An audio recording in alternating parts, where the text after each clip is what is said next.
gitu. Percuma kamu hebat banget, kamu juara ini itu, tapi kamu nggak bisa nih, pengalaman kamu tuh nggak bisa untuk orang lain.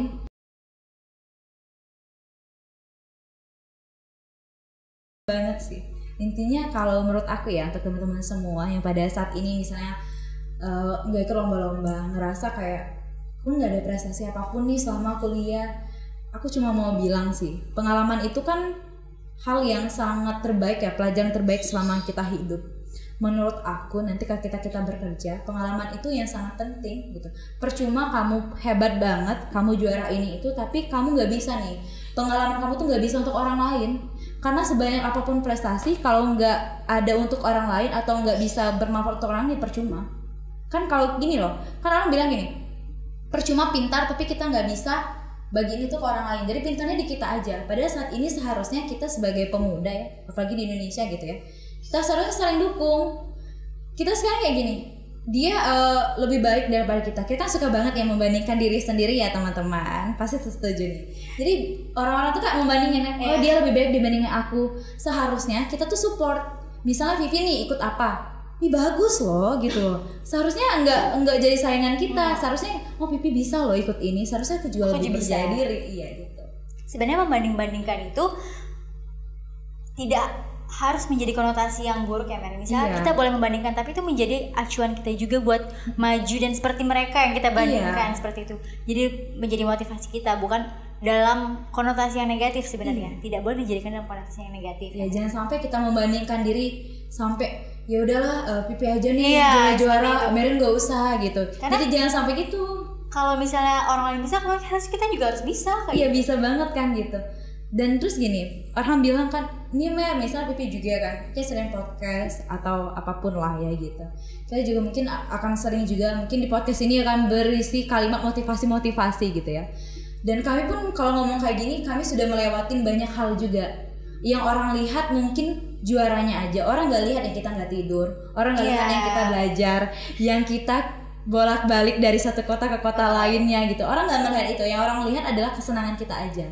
Dan balik lagi, aku belajar gini, ternyata nggak banyak orang loh yang ingin bertahan menemani kita di proses. Tapi kalau kita di hasil, itu bisa satu stadion orang yang bakal hadir. Kalau di proses, ya hanya satu dua, hanya satu dua yang mana-mana. Tapi kalau hasil, banyak banget yang tepuk tangan. Yang paling penting itu mempertahankan orang-orang yang menemani kita di proses. Bagi aku ya. Ya berarti Mary udah pengalaman nih sepertinya. Kayak udah pengalaman berjalan di proses ditemani sama satu orang, dua orang, mungkin spesial ya Mary? Enggak juga spesial, bukan orang spesial laki-laki ya, tapi emang teman-teman deket gitu. Enggak harus laki-laki. Enggak harus laki-laki ya. Ini kan kita udah bahas kegiatan Mary nih banyak sekarang. Berarti kan ada yang akademik dan juga ada yang non akademik. Nah, gimana sih cara Mary menyimbangkan waktu Mary biar balance nih antara akademik sama non akademiknya? Dua-duanya harus maju ke depan. Itu Mary gimana cara Mary membagi waktunya? Sebenarnya awalnya sempat keteteran juga ya, apalagi pada saat kuliah ikut organisasi yang juga lumayan, dulu kan di FKM, terus ada juga yang di Unsri, itu bolak-balik kan juga. Dan aku ngerasain ketika mengatur waktu tuh benar-benar keteteran. Tapi pada awalnya memang kita pasti kayak pemula tuh pasti selalu gagal nih mengatur waktu. Kalau bagi aku sendiri gini, kalau aku untuk organisasi 2 jam, aku harus belajar untuk akademik 2 jam. Jadi harus seimbang. Soalnya kalau akademiknya turun, ya kan ini akademik pertanggungjawaban kepada orang tua ya. Sebenarnya juga aku ada juga nih kayak bolos-bolos kuliah sesekali kalau untuk organisasi, tapi ya kita juga harus tahu konsekuensi. Misal hari ini aku nggak kuliah nih karena organisasi, aku harus membalasnya, misal persentase harus lebih bagus gitu. Kayak apapun yang kamu lakukan, kamu harus tahu resiko dan kamu harus memperbaiki gitu. Kalau aku sendiri. Kalau Mary sendiri, apakah menurut Mary yang menjadi nomor 1 itu pendidikan? Mary setuju nggak? Kalau pendidikan itu nomor 1. Pendidikan itu kan nomor 1 loh. Kalau bagi aku sendiri, kan kita perempuan ya. Balik lagi nih, kita perempuan dan calon ibu. Kan madrasah pertama ya, anak-anak kan adalah ibu gitu. Walaupun jadi ibu rumah tangga, tapi kalau berpendidikan menghasilkan anak-anak yang pintar. Anaknya juga kualitas dong. Anaknya kualitas. Jadi tolong ya teman-teman.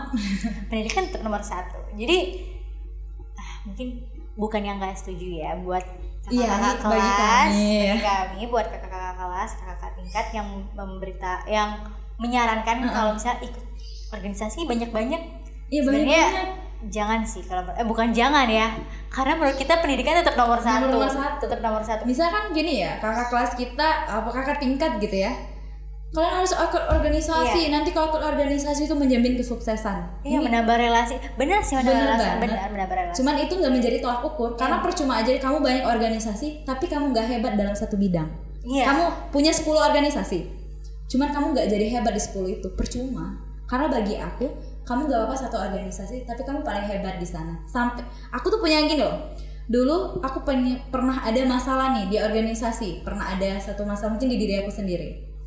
Jadi aku ingin membuktikan kepada seseorang gitu ya, karena aku ngerasa pada saat itu aku dihianati lah termasuk gitu ya. Jadi dihianati, jadi aku ngerasa orang ini harus tahu siapa aku. Ini bukan sombong ya, tapi orang ini harus tahu siapa aku. Jadi pada saat itu pernah ada satu oknum yang membuat nama aku sempat gak baik, padahal sebenarnya ceritanya seperti itu. Jadi aku bertekad aku harus masuk organisasi yang ada di universitas.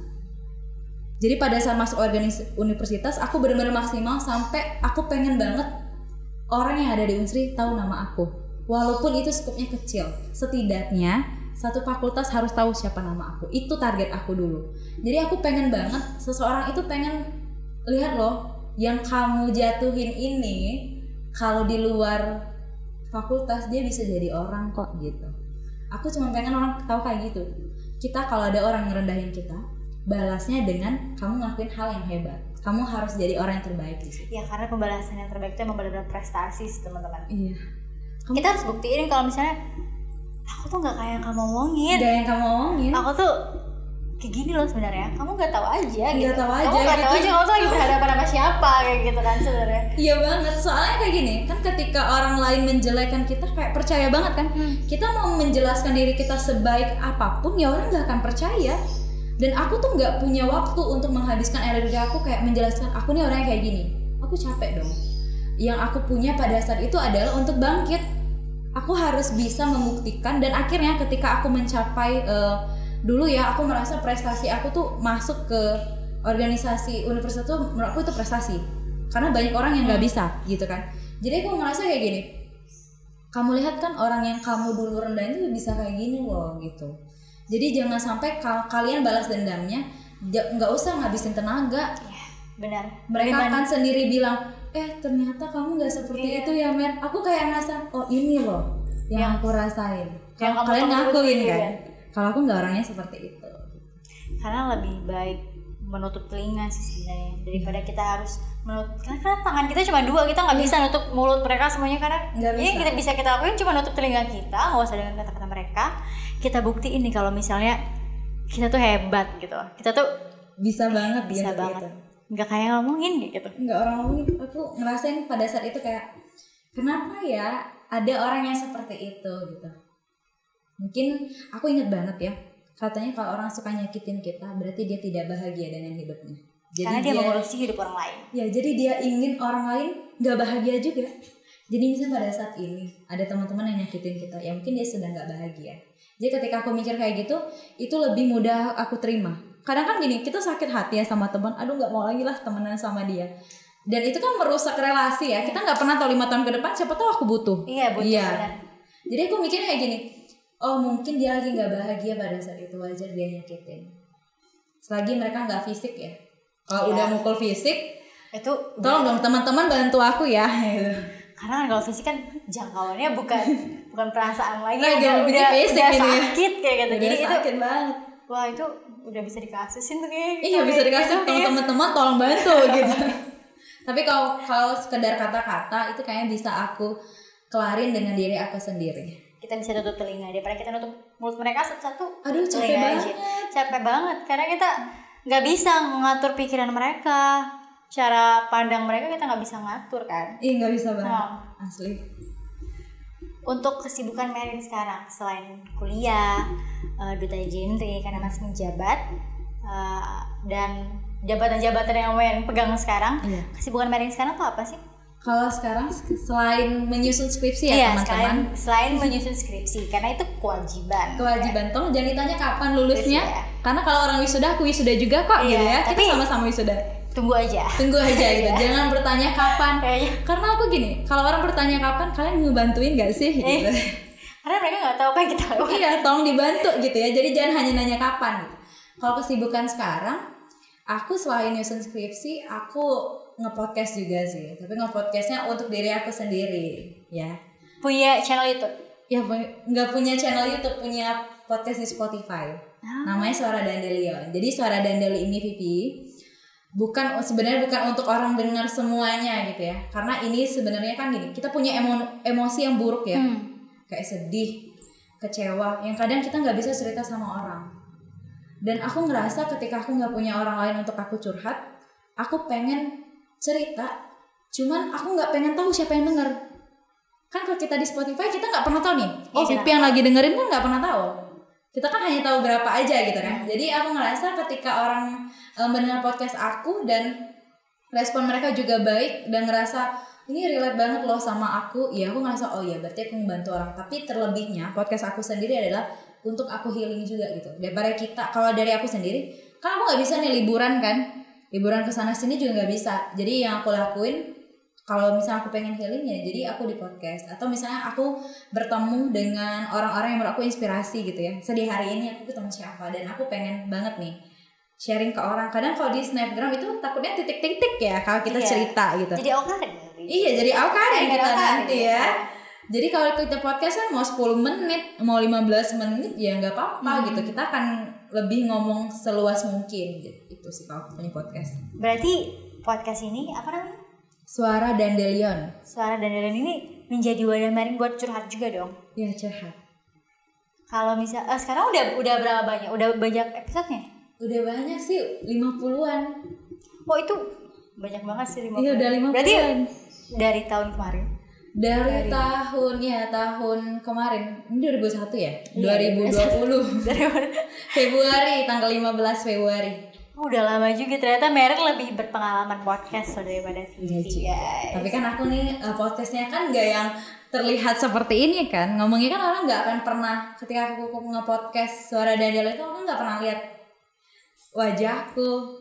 Ya Jadi kan? sekarang kalian berkesempatan untuk melihat wajah Merin. Ini adalah orang di balik podcast Suara Dandelion. Jadi Kristina Linda, gitu pengisi suaranya. Ya.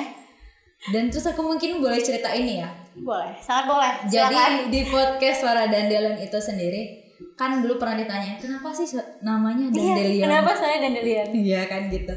Jadi Dandelion itu kan bunga yang kalian tau gak sih yang warna putih yang suka terbang-terbang itu loh. Yang orang bilang ini kalau kita dapet ada orang yang kangen. Tau gak? Yang bisa ditip. Iya itu. Itu Dandelion. Jadi Dandelion itu sebenarnya banyak tipenya. Tapi kalau di Indonesia tuh yang warna putih yang suka terbang-terbang itu.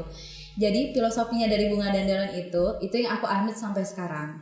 Jadi kalau bunga Dandelion itu teman-teman, jadi dimanapun bunga Dandelion itu terbang, mau di celah bebatuan, mau di tempat gersang, dia tetap bisa tumbuh. Jadi aku ingin diri aku maupun di lingkungan bagaimanapun, aku masih bisa tumbuh nih gitu loh. Mau tekanannya gimana, aku masih bisa tumbuh. Jadi itu yang aku ambil dari Dandelion. Aku pengen podcast itu ya juga bisa bertumbuh. Jadi itu tuh bener kayak podcast itu kayak isinya lagi aku seneng, aku ketemu mamang sate, aku sampai cerita sampai yang aku sedih, bahkan mungkin aku sambil juga ada berlinang air mata sambil ngisi. Tapi memang aku pengen ketika misalnya ada orang dengerin ya podcast aku pengen mereka ngerasain kita bisa bertumbuh loh, kita masih bisa sama-sama bertumbuh apapun yang kita rasakan. Dengan Merin punya wadah untuk bahan curhat, Merin udah ngerasa gak sih kalau misalnya perasaan Merin itu udah tertuangkan, Merin udah ngerasa lega dengan podcast yang Merin punya? Iya, aku ngerasa lega banget. Aku lebih lega cerita di podcast ketimbang aku cerita sama orang lain. Karena aku mikir gini, misalnya aku sama Vivi nih curhat, aku sedih banget misalnya. Aku tuh selalu gak punya hati melihat teman aku juga sedih. Pasti teman itu kayak kalau kamu luka, aku lebih luka gitu. Iya. Nah, Merin tuh gak mau yang teman tuh yang sebenarnya dia lagi bahagia, kita cerita kisah sedih, dia sedih. Iya. Nah, aku gak mau cerita itu. Jadi kalau biasa kalau sama teman, aku cerita tuh kayak kulit luarnya aja, gak sampai sedalam-dalamnya. Nah, mungkin ceritanya lebih kayak, aku lagi sedih nih, kayak gitu. Kenapa? Ya biasalah. Sebenarnya bisa jawab kayak gitu. Kalau kebanyakan orang kayak gitu ya, katanya, kenapa sedih? biasalah gitu. Ya biasa gitu. Ya, biasa. Kenapa sih sedih terus? Kok cengeng gitu ya? Oh itu salah satu alasan juga kenapa Merin lebih mending curhatnya tuh di Spotify, di podcast. Iya. Daripada ketimbang untuk cerita lain. Apa Merin juga takut dihakimi kalau misalnya sedih terus, kenapa sih sedih terus? Karena kan kisah hidup aku cukup pelik ya teman-teman. Ini nggak mau membandingkan ya. Kita jangan sampai membandingkan. Oh aku lebih susah hidupnya, karena setiap orang tuh pasti punya tantangan dalam hidupnya gitu. Punya sedih, punya senangnya masing-masing. Ya punya masing-masing. Mungkin bagi aku berat, bagi Vivi enggak. Bagi Vivi berat, bagi aku mudah aja gitu. Tapi cuman beda gitu. Aku di podcast itu sebenarnya kalau dibilang aku bebas banget ngomong. Cuman aku nih suka banget kalau cerita tuh kayak pakai pengandaian gitu loh.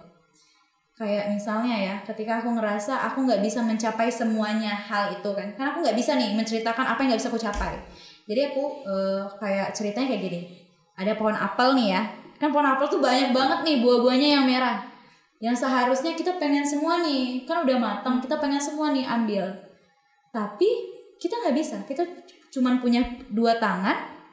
Hanya beberapa dong yang kita bisa ambil, dan itulah yang harus kamu capai, itulah yang sebenarnya kamu butuhkan gitu loh. Kamu nggak bisa mengambil semuanya karena kamu cuma punya 2 tangan. Jadi aku kayak gitu, karena aku nggak bisa nih ngomongin apa yang ingin aku capai secara terbuka sama orang. Oh ini loh yang ingin aku capai, kan aku nggak juga bisa cerita itu di podcast. Cuman aku sukanya kayak pengandaian aja sih. Aku pengen orang mendengar itu kayak juga mengandaikan dirinya. Jadi ketika kita nggak bisa mencapai sesuatu dan kita cuma bisa mencapainya 2 hal ini misalnya gitu, ya udah nggak apa-apa, karena hanya itu porsi untuk kita di hari itu.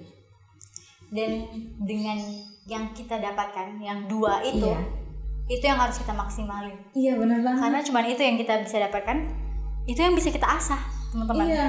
Jadi jangan serakah ya sebenarnya. Iya.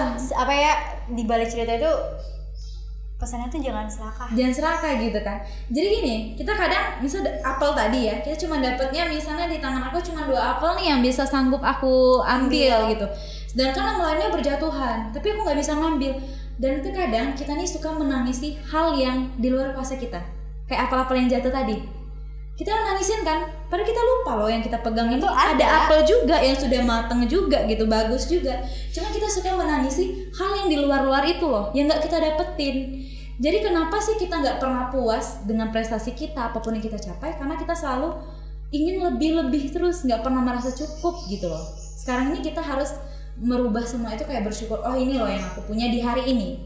Nanti mungkin setelah yang lain lagi atau di tahun depan kita dapat hal lagi, apel lain lagi yang bisa kita tambah. Iya bener banget. Untuk tadi kan ada cerita sedih-sedihnya di podcast. Kalau cerita-cerita senengnya nih, Merin cerita apa aja sih di podcast Merin? Kalau cerita senengnya, aku jujur ya, aku paling suka banget ketemu orang baru. Dan ini sudah menjadi kebiasaan aku yang aku buat di diri aku selama perkuliahan. Jadi bagi aku ya teman-teman, kita tuh harus jadi manusia yang bisa bertumbuh dimanapun ya, seperti aku bilang dari dulu tadi. Kamu tuh harus punya di diri kamu tuh bisa kayak berteman dengan bukan kalangan bawah ya, semua kalangan. Iya.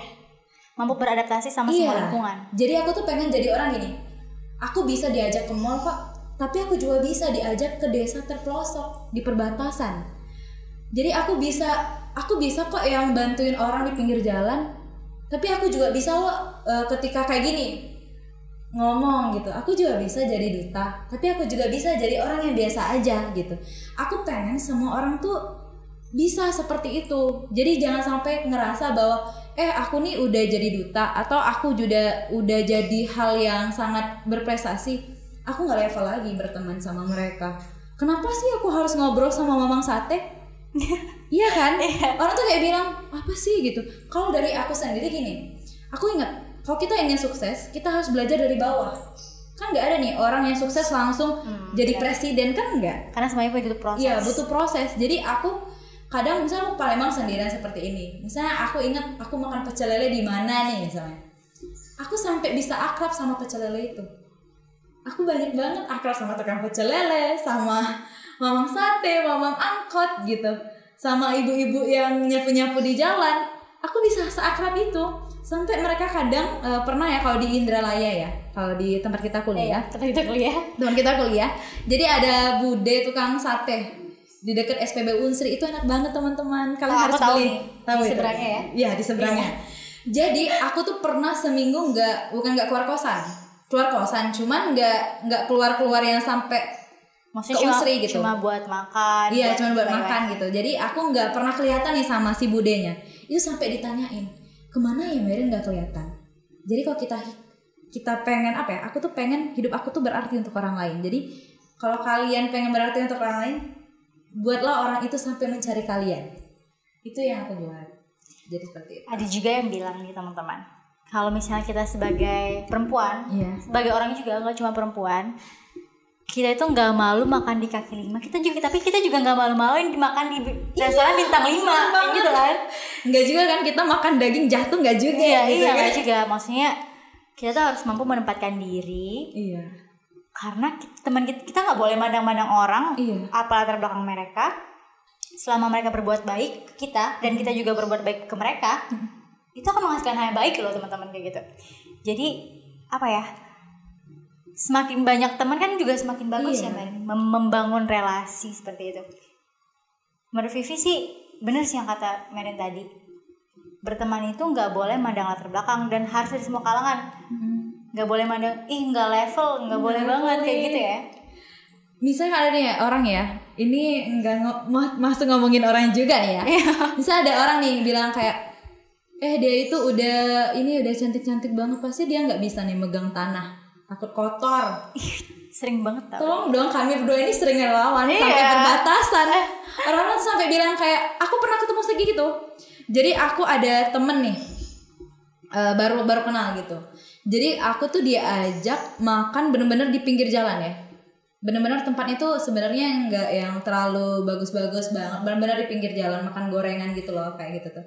Sampai bilang, nggak nyangka loh Mer, kamu betah ya duduk di sini. Ya emang kenapa? Emang salah aku makan di pinggir jalan? Kan enggak. Kan enggak ini ya. Misal aku makan di pinggir jalan, emang itu akan menjadi nama aku bukan Krisma Merinda lagi. Kita tetap orang yang sama kok. Kita tetap orang yang sama. Jadi menurut aku ketika kita sering ya bertemu dengan orang baru. Contohnya misalnya Mamang Sate, Bude Sate Indralaya tadi. Aku belajar dari mereka tuh enggak apa? Sabar banget. Jadi mereka itu dulu pernah jualan martabak, terus akhirnya jadi jual sate. Jadi panjang banget cerita mereka tuh. Perjuangan mereka gitu. Gitu. Yang aku pelajarin dan mereka bilang kayak gini, kalau kamu kuliah, kamu harus sabar. Kamu nggak bisa harus kayak besok aku harus sukses, nggak bisa. Besok misal aku harus wisuda, nggak bisa juga. Ada alur akademik gitu ya. Kita bahkan untuk wisuda pun kita ada banyak tahapan yang kita laluin gitu, dan juga hidup juga. Pasti udah banyak di pengalaman yang Merin dapat dari orang-orang yang Merin temuin ya. Selain podcast tadi kan Merin kan ada cerita sedih, cerita senang. Dari sebanyak itu, apakah Merin emang mengambil tema podcast Merin dari hari yang Merin lalui, atau emang ada di saat-saat tertentu aja Merin membuat konten-konten yang Merin buat itu? Apakah emang Merin udah terjadwal nih, aku harus buat konten nih, atau emang Merin tunggu beberapa hari, Merin merasain sesuatu, punya cerita, baru Merin cerita seperti itu? Kalau aku sendiri sih nggak yang kalau kayak podcast orang itu kan kayak hari Senin harus upload. Nah kalau aku nggak, aku semaunya aku, selagi aku happy gitu. Kadang gini, misal seminggu ini kan aku ngerasain banyak hal nih misalnya, jadi aku rangkum dulu. Karena gini, jangan cerita ketika lagi sedih-sedih banget, karena kita nggak pernah tahu apa yang diomongin. Jangan cerita ketika lagi marah-marah banget, kan ada orang bilang kayak gitu kan. Nanti karena kalau kita lagi marah, takutnya yang keluar dari omongan kita tuh bukan dari kita sendiri, karena ego kita tadi. Karena kita udah terkuasai sama emosi yang udah terbawa dari diri ya. Jadi akhirnya kan kayak keluar tuh kan bukan hal yang sebenarnya gitu kan. Jadi Merin itu kalau cerita di podcast ketika semuanya sudah tenang, ketika sudah siap cerita sama orang dengan versi yang bukan ketika orang mendengarkan menjadi lebih buruk ya. Jadi Merin nggak mau nih orang dengar tapi dia, aduh lebih buruk nih. Iya nih, kenapa sih aku harus kayak gini? Jadi aku nggak mau kayak gitu. Aku pengen orang itu ketika mendengar mikir sendiri dalam hidupnya. Gak serajin itu juga sih. Aku udah lama, aku beberapa bulan kemarin karena sibuk nyusun skripsi nggak upload. Tapi akhir-akhir ini sering upload. Karena ada hal yang harus diceritakan kan. Udah berapa bulan dipendam. Vivi juga baru tahu nih kalau Merin punya podcast. Mungkin nanti Vivi bakal denger deh abis ini semua cerita-cerita Merin dari episode 1 sampai episode 50. Iya boleh. Saya baru tahu Merin kalau misalnya Merin itu juga buat podcast udah sebanyak itu, sudah lama. Udah banyak. Jadi kayak aku pernah pertama kali punya podcast di 2020 ya, Februari itu. Aku langsung upload 3. Itu Merin buat podcast pakai apa? Handphone. Aku nggak yang seprofesional kalian, biasa-biasa aja. Karena profesional tapi buat konten tuh nggak perlu harus harus ini juga nih. Harus itu loh, karena kita berkarya tuh bisa pakai apa aja. Iya, aku dulu mikirnya gini, kalau aku mau punya podcast di Spotify, aku harus punya seperti ini semua ya. Iya, aku harus punya semuanya gitu. Kita cuma butuh handphone dan kita cuma butuh alat perekam suara kita yang bakal kita upload ke wadah itu. Ya selagi kalian ngerekamnya jangan sampai misalnya lagi ngerekam nih suara podcast kayak ada motor yang lewat itu jangan enggak juga. Gitu. Kalau aku biasanya ngerekam karena aku kan orangnya ini ya sedikit berubah pola tidurnya. Aku malam tuh terang mata aku kan. Oh iya nggak apa-apa sama kan masih tingkat akhir ya. Sama, aduh. Aktifnya malam loh guys. Aktifnya malam ya di jam-jam overthinking ya gitu. Oh iya. Maaf ya emang jam overthinking itu 12 ke atas, 11 ke atas tuh udah berubah pikiran. Jadi aku jam 12 sering upload. Karena jam 12 aku baru ngomong gitu. Kan lagi overthinking ya. Karena menurut aku jam overthinking itu di jam 12 sampai jam 3. Jadi teman-teman ya, misalkan di jam-jam segitu tolong jangan menyinggung perasaan karena pada saat itu kami lemah banget, baper banget. Tapi katanya kalau kita mau ngomong sama orang dari hati ke hati, jam segitu bagus. Karena katanya itu kita akan lebih dapat jawabannya lebih jujur katanya sih. Atau karena mereka udah capek jadi oh iya omongin aja ya udah nih udah capek banget dan ini akhirnya kita bakal jujur. Beda dengan kita kan yang di siang hari kan, kadang kan kita kayak kamu lagi sedih ya? Enggak, biasa aja gitu kan, suka menutupi.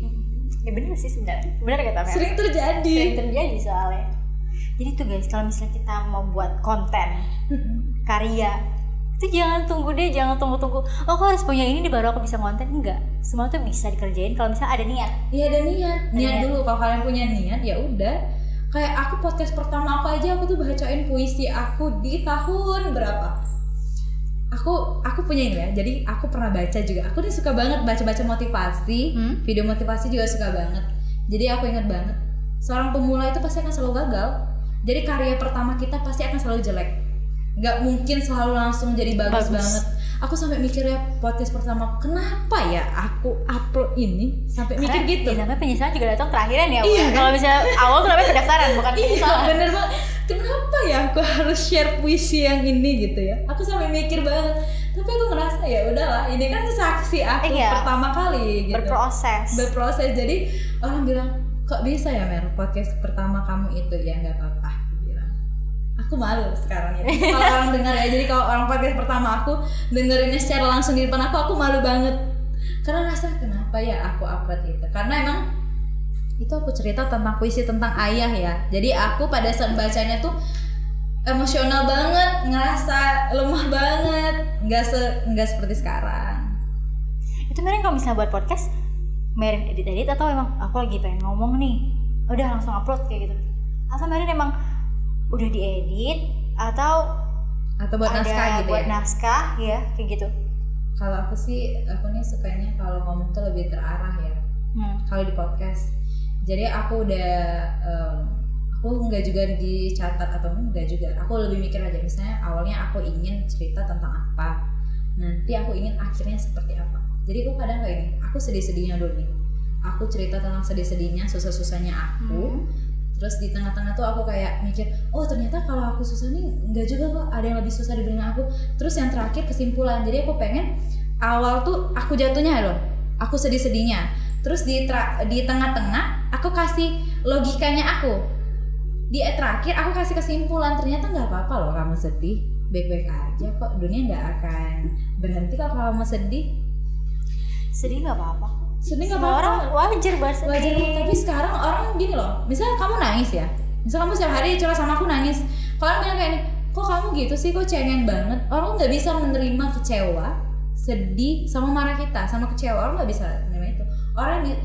Orang lain bisa terima adalah bahagianya kita aja.